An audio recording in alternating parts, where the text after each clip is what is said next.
সুপ্রিয় দর্শক, আসসালামু আলাইকুম। স্বাগত সবাইকে সবুজ সিলেট নিউজের নিয়মিত আয়োজন সিলেট পরিক্রমায়। প্রিয় দর্শক, এই অনুষ্ঠানে আমরা প্রতিদিন গুরুত্বপূর্ণ খবরগুলো জানিয়ে থাকি সিলেটের, এবং এর মধ্যে বাছাই করা দু একটি খবর নিয়ে একজন অতিথির সঙ্গে কথা বলি।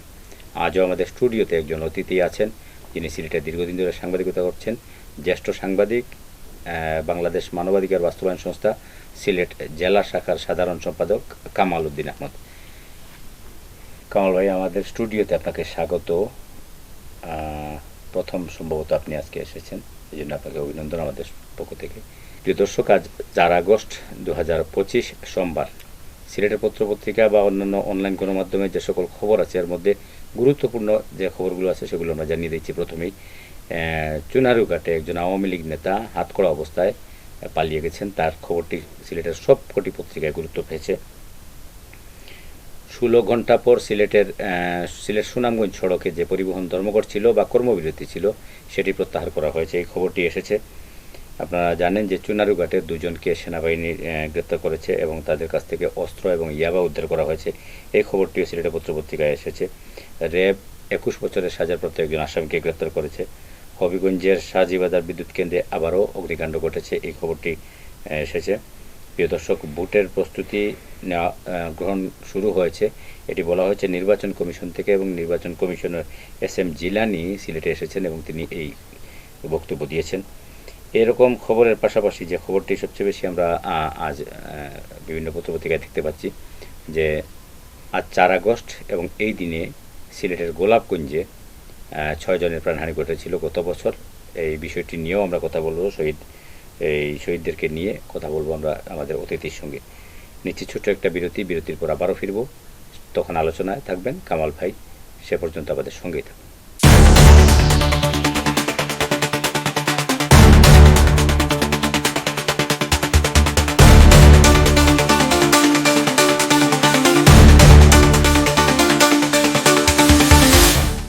স্বাগত আরেকবার সবুজ সিলেট নিউজের নিয়মিত আয়োজন সিলেট পরিক্রমায়। প্রিয় দর্শক, আমরা কামাল ভাইয়ের সঙ্গে কথা বলবো সিলেটের বন্যা পরিস্থিতি নিয়ে। সিলেটে বন্যা পরিস্থিতির সর্বশেষ যে আপডেট সেটি জানবো, এবং সিলেট নগরীর জলাবদ্ধতা নিয়ে আপনি একটু কথা বলবেন। আমরা একটু জানবি যে এই বিষয়টি আপনার কাছে কী তথ্য আছে। ধন্যবাদ ফয়সাল আলমকে, ধন্যবাদ সবুজ সিলেট পরিবারকে, ধন্যবাদ যারা আমাকে দেখছেন। আজ কয়েকদিন থেকে থেমে থেমে বৃষ্টি চলছে, পাশাপাশি বন্যার আশঙ্কা দেখা দিয়েছে। সিলেটের জন্য বন্যা একটা সংখ্যা।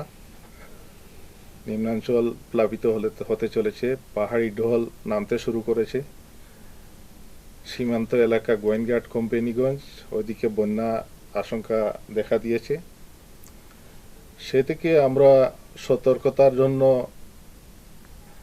থেমে থেমে বৃষ্টি, এই জন্য প্রশাসনের পক্ষ থেকে বিশেষ করে বজ্রপাত আমাদের সিলেটে ইদানিং খুব বেশি আশঙ্কা দেখা যায়। বৃষ্টি হলেই শোনা যায় বজ্রপাতে একজন মারা গেছে, 2 জন মারা গেছে, গরু মহিষ মারা গেছে করে প্রশাসনের পক্ষ থেকে সতর্কবাণী দেওয়া হয়েছে। পাশাপাশি বন্যার পুনর্বাসন থেকে জানানো হয়েছে আরও 2-3 দিন এই আশঙ্কা থাকতে পারে, তাই সবাই সতর্ক। বিশেষ করে বজ্রপাত থেকে আমাদের সতর্ক থাকা দরকার। এই সময় বাইরে না বারণি, বৃষ্টিপাতের বজ্রপাত থেকে বাইরে না বারণি এবং সতর্ক থাকার জন্য আবহাওয়া বিভাগ থেকে জানানো হয়েছে। পাশাপাশি আমাদের সিলেট শহর ও শহরতলি যেগুলো আছে, বিশেষ করে জলাবদ্ধতা যেটা দেখা দিয়েছে, সামান্য বৃষ্টিতে জলাবদ্ধতা তৈরি হয়। এর একটা কারণ হলো নগর কর্তৃপক্ষ ইদানিং নির্বাচিত প্রতিনিধি না থাকার কারণে কিছু সড়া পরিচ্ছন্ন তার অভিযান যেটা, এটা সাধারণত হয় না। নির্বাচিত প্রতিনিধি যতক্ষণ ছিলেন, প্রতি বছর আমরা দেখেছি সড়া পরিচ্ছন্ন করা হয়েছে, করার পরে অনেক উপশহর ছাড়া কিছু কিছু জায়গায় দেখেছি আমরা জলাবদ্ধতা দূর হয়ে গেছে। এখন আমাদের নির্বাচিত প্রতিনিধি যেহেতু নাই, নগর কর্তৃপক্ষ তো জীবিত আছে না, নগর কর্তৃপক্ষ তাদের কার্যক্রম থেকে ফান্ড আছে, সব আছে, তাদের শুধু উদ্যোগের অভাবের কারণে জলাবদ্ধতা থেকে দূর হওয়া সম্ভব হচ্ছে না। তাই নগর কর্তৃপক্ষকে এই জলাবদ্ধতা দূরের জন্য সড়া পরিষ্কার করা দরকার করে। আমি নগর কর্তৃপক্ষকে অনুরোধ করব যে ছড়াগুলা পরিষ্কার পরিচ্ছন্নতা করা এখনই খুবই জরুরি। যদি আপনাদের লোকবলের সমস্যা থাকে, সামাজিকভাবে অনেক সংগঠন আছে, সামাজিক সংগঠনগুলোকে আপনারা আমন্ত্রণ জানান, তারা সহযোগিতা করবে। ধন্যবাদ কামাল ভাই। বন্যা পরিস্থিতি নিয়ে আসলেই আমরা সকলেই উদ্বিগ্ন থাকি। বিভিন্ন নদ নদীতে পানি বাড়ছে, নিম্নাঞ্চলে পানি বাড়ছে এবং সিলেট নগরীর বিভিন্ন নিম্নাঞ্চল প্লাবিত হয়েছে এবং অনেক এলাকায় জলাবদ্ধতা দেখা দিয়েছে, যেটি আপনি কারণ বললেন যে ড্রেনগুলো পরিষ্কার হচ্ছে না। আমরা আশা করব, আপনার মতো আমরাও প্রত্যাশা করব যে সিলেট নগরীর ছড়া, নালা, খাল, ড্রেন যেগুলো যাই বলেন সবগুলো পরিষ্কার পরিচ্ছন্ন থাকবে এবং সিটি কর্পোরেশনের বর্তমান যারা দায়িত্বপ্রাপ্ত তারা জনপ্রতিনিধির মতো কাজ করবেন সেই প্রত্যাশা করছি। আরেকটি বিষয় কামাল ভাই, আজকে তো 4 আগস্ট। এই দিনে গত বছর গোলাপগঞ্জে 6 জনের প্রাণহানি ঘটেছিল। যে শহীদরা যে শহীদদেরকে নিয়ে আজকে বিভিন্ন পত্রপত্রিকা প্রতিবেদন করেছে, এই বিষয়টি নিয়ে এবং এই বিষয়টি নিয়ে। ধন্যবাদ। গত বছর 4 আগস্ট বৈষম্য বিরোধী ছাত্র জনতা আন্দোলনে সিলেটে গোলাপগঞ্জের 6 জন সহ সিলেটের 1 জন সহ গোলাপগঞ্জের 6 জন, টোটাল 7 জন নিহত হয়েছে। আজ সেই ঘুরে ফিরে আজ আবার 4 আগস্ট, 1 বছর হয়ে গেছে। ওই 1 বছরের মধ্যেও 3টা মামলা হয়েছে। 3টা মামলার মধ্যে গোলাপগঞ্জের 6টা নিহতর ঘটনায় 2টা মামলা হয়েছে, গোলাপগঞ্জের 2টার এখনো চার্জশিট দেওয়া হয় নাই। তো এগুলো তদন্তে দীর্ঘতি বা আসামিদের গ্রেফতার নেই। এ থেকে যারা ভুক্তভোগী, যারা মা সন্তান হারিয়েছে, বাবা তার ছেলে হারিয়েছে, ভাই তার ভাইকে হারিয়েছে, ভাই তার বোন তার ভাইকে হারিয়েছে, তারা অস্বস্তিতে ভুগছে। বিচার পাবে কিনা সেই আশা বসে রয়েছে। সন্তান তার বাবা হারিয়েছে, সেও অসহায়ের মতো দিনাতিপাত করছে। তাদের দাবি হলো তাদের বাবা হত্যার স্ত্রী তার স্বামী হত্যার বিচার চায়, পুত্র তার পিতা হত্যার বিচার চায়।